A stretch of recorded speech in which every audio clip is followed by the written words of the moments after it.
화목제물이라고 하는 것은 속죄를 통해서 하나님과 단절되었던 우리를 화목시키는 그 제사의 제물, 그것을 화목제물이라고 합니다.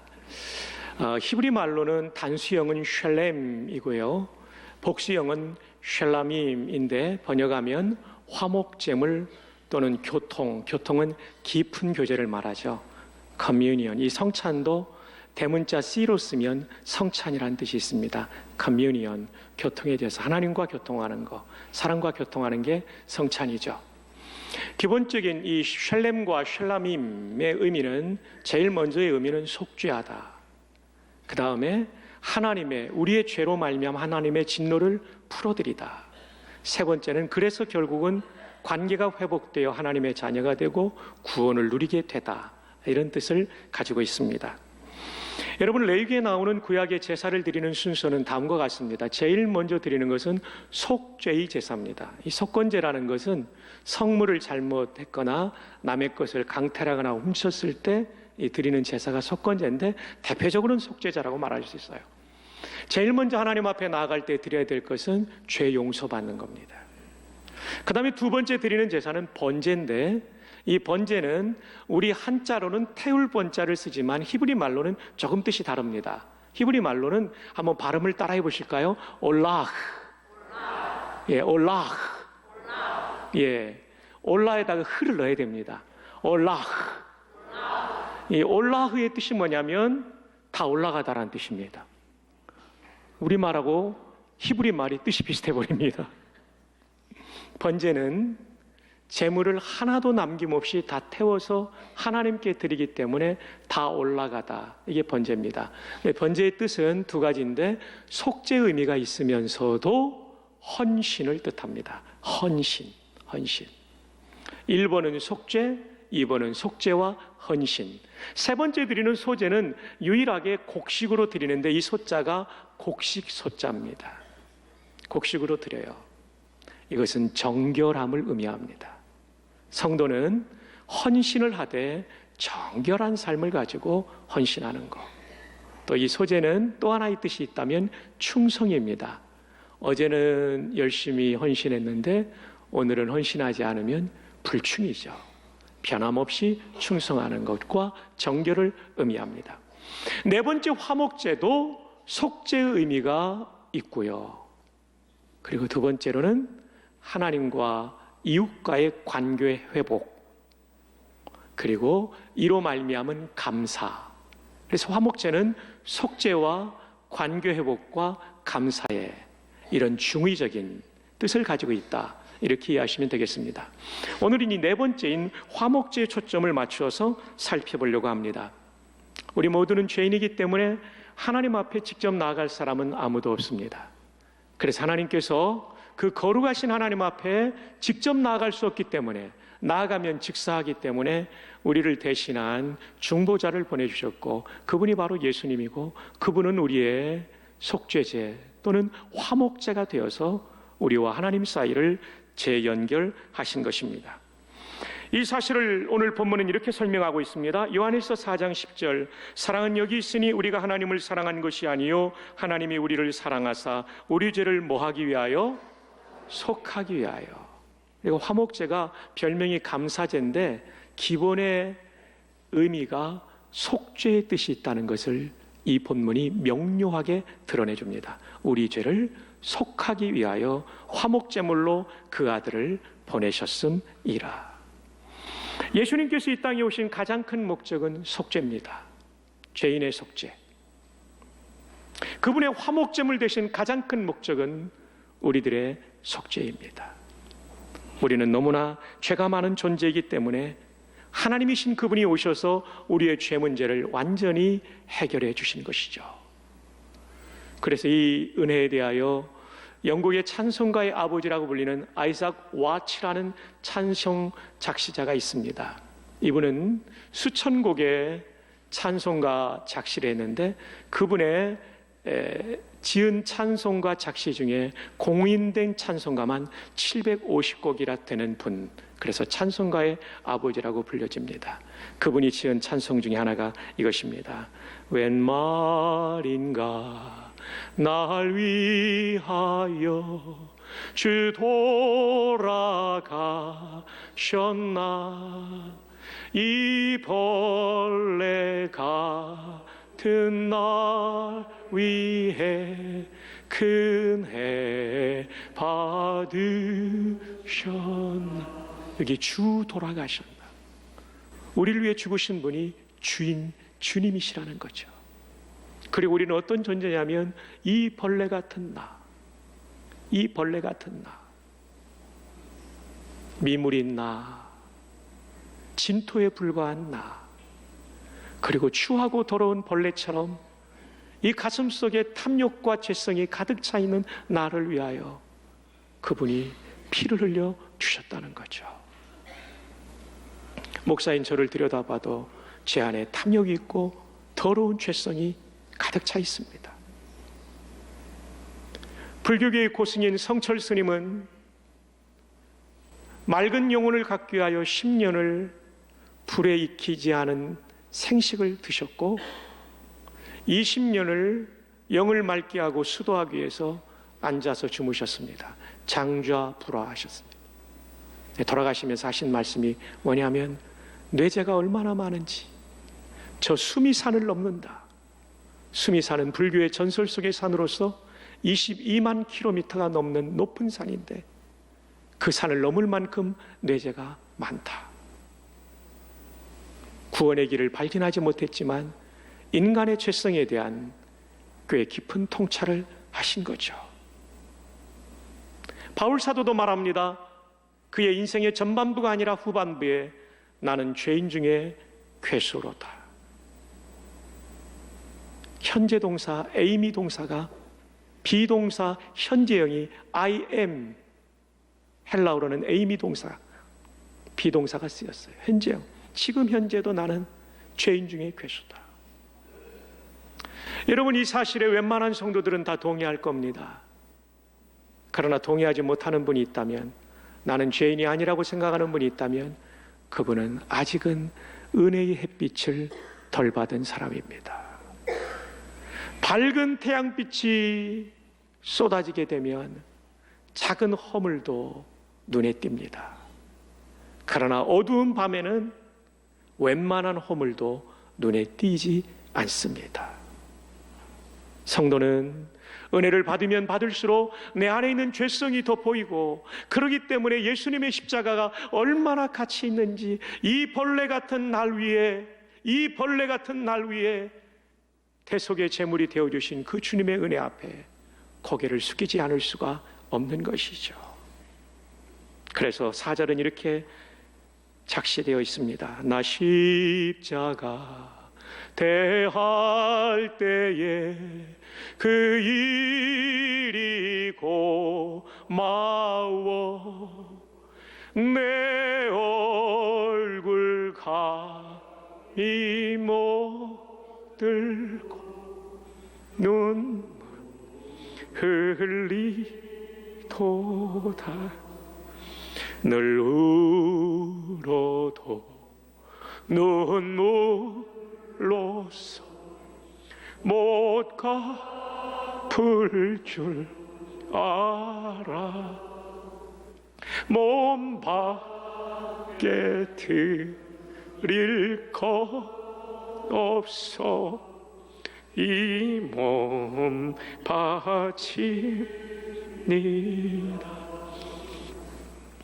오늘은 화목제물 되신 예수님의 찢기신 살과 흘리신 보혈을 기념하는 성찬주일입니다. 매 예배는 십자가 중심의 예배가 되어야 되는데 오늘은 더더욱 그렇습니다. 흘리신 그 보혈의 은혜 앞에 우리의 마음과 우리의 삶이 새로워지는 성찬주일이 되기를 바랍니다. 자기 아들을 우리를 위해 화목제물로 보내신 하나님은 우리를 너무나 사랑하신 하나님이십니다. 요한일서 4장 10절에 사랑은 여기 있으니 우리가 하나님을 사랑한 것이 아니요 하나님이 우리를 사랑하사 우리 죄를 속하기 위하여 화목제물로 그 아들을 보내셨습니다.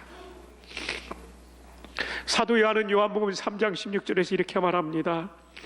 하나님이 세상을 이처럼 사랑하사, 그 이처럼은 독생자까지 주신 사랑이에요. 우리 가운데 누가 다른 사람을 위하여 아들을 내어놓을 사람이 있겠습니까? 저도 못할 것 같아요.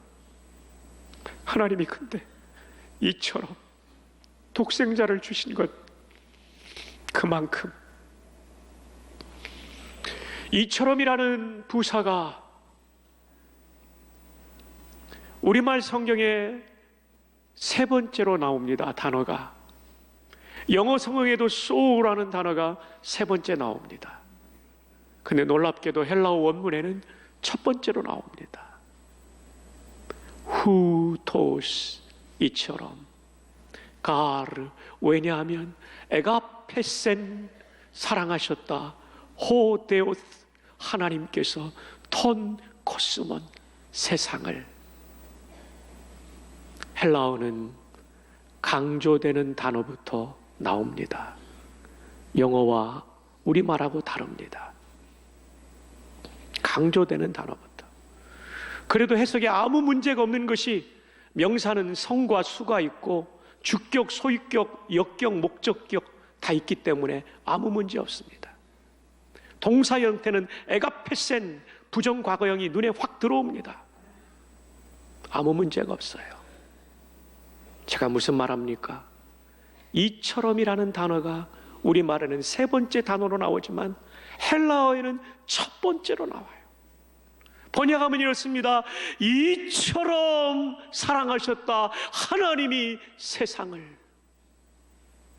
이처럼이 강조되고 있어요. 이 벌레 같은 나를 살리기 위하여 독생자를 바쳐주신 하나님의 사랑이 원어 성경의 첫 단어에 담겨 있다는 얘기입니다. 이 놀라운 사랑을 우리가 받은 것입니다. 이 사랑을 노래한 찬송을 함께 불러볼까요? 그 크신 하나님의 사랑 말로 다 형용 못하네. 저 높고 높은 별을 이 낮고 낮은 땅 위에 죄범하여 구하려 그 아들 화목제물 삼으시고 죄 용서하셔. 하나님 크신 사랑을 증량다 못하네. 영원히 변치 않는 사랑 성도여 찬양하세. 하늘을 두루마리사 바다를 물 삼아도 한없는 하나님의 사랑 다기로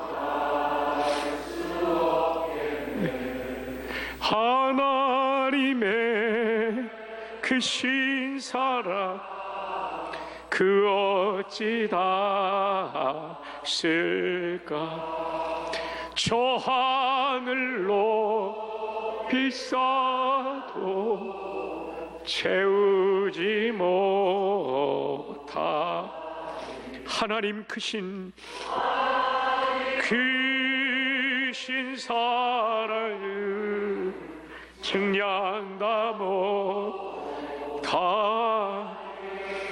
이 영원히 변치 않는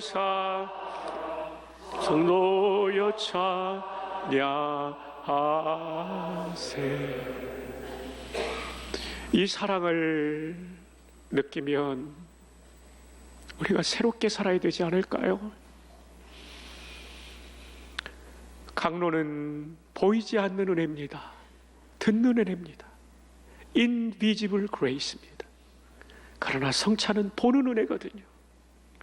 아, 주님의 몸이 이렇게 깨졌구나, 부서졌구나. 아, 주님의 보혈이 이렇게 흘리셨구나. Visible Grace예요. 그래서 우리 신교회 성례는 세례와 성찬이에요. 성찬을 경험할 때마다 성례가 돼야 돼요. 거룩해져야 돼요. 거룩한 예식이 돼야 돼요. 오늘 우리가 성찬을 받으면서 우리의 영혼이 새로워지기를 바랍니다. 주님의 기쁨이 되기를 바랍니다. 우리가 결단해야 될 가장 중요한 결단 중에 하나를 오늘 성경은 우리에게 제시하고 있습니다. 화목제물은 속죄의 의미가 있으면서도 화목의 의미가 있다고 그랬죠. 번제는 다 태워버렸기 때문에 제물이 남아있지 않아요.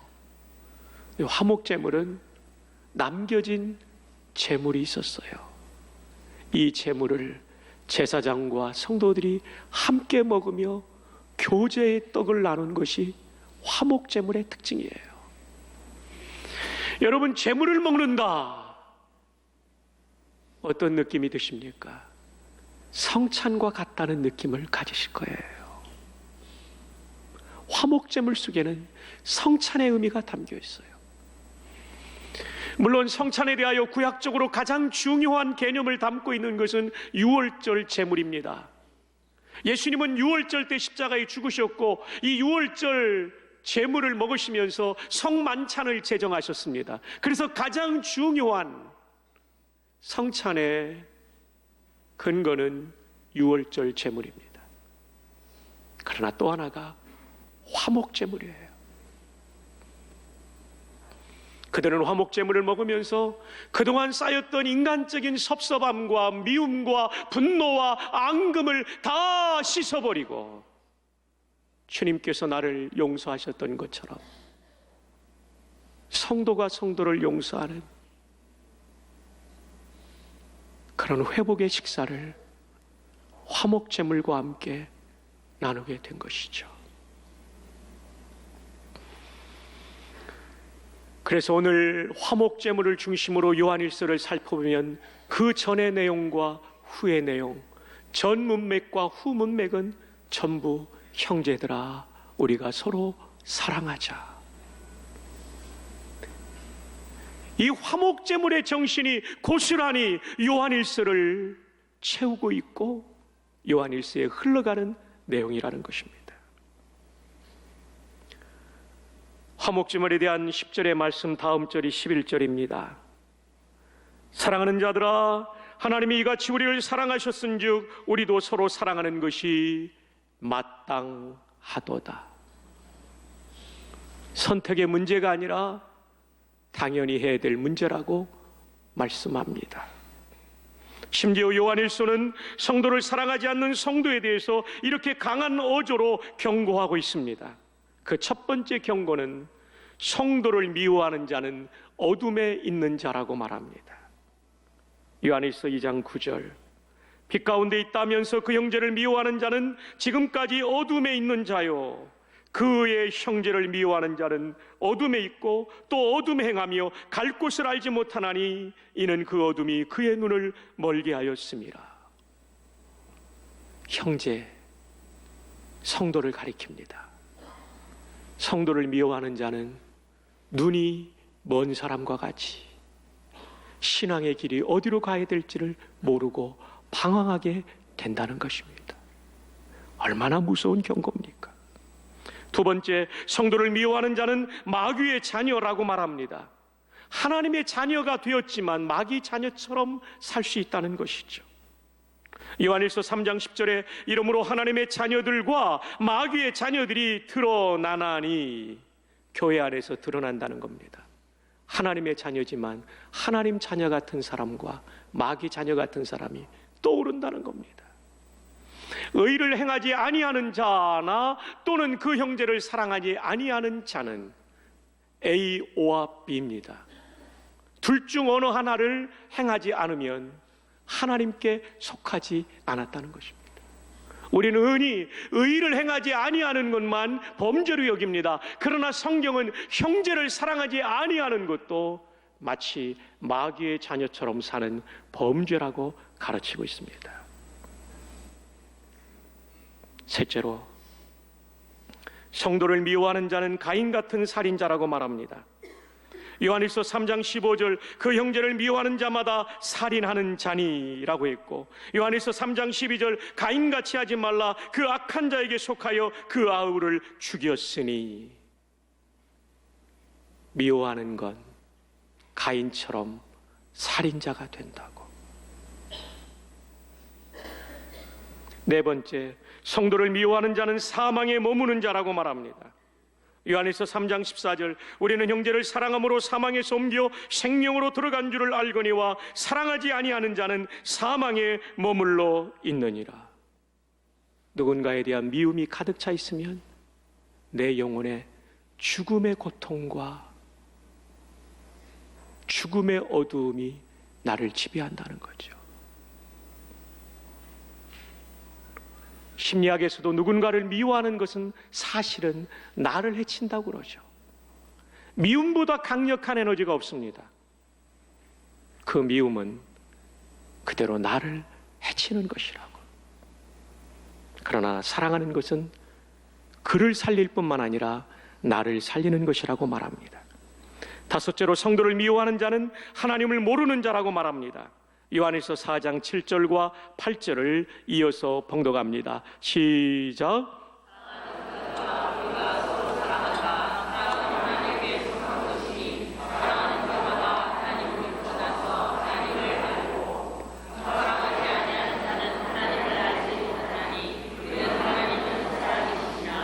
네, 사랑하지 아니하는 자는 하나님을 진짜 알지 못하는 사람이란 얘기죠.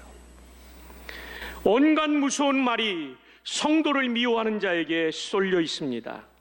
성도를 미워하는 자는 어둠에 있는 자다, 마귀의 자녀 같은 사람이다, 가인 같은 살인자다, 사망에 머무는 자다, 하나님을 모르는 자다. 제가 요한일서 전체를 정리한 내용이에요.